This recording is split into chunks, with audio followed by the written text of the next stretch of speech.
This is Nick from USAV, and I'm a technical support here. And today I'm going to be showing you how to use a HDMI converter.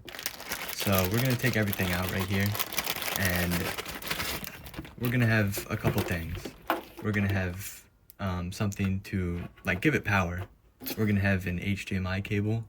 We're going to have a composite cable. We're going to have the actual HDMI converter, and then we're going to have the manual.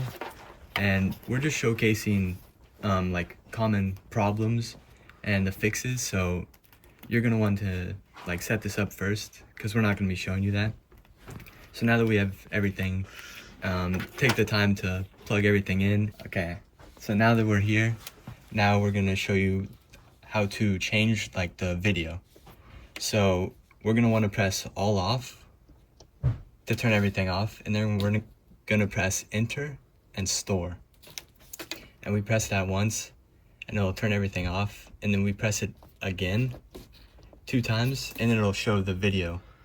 And we're gonna want to look around, and we see a ton of stuff that we don't really want, and we're trying to look for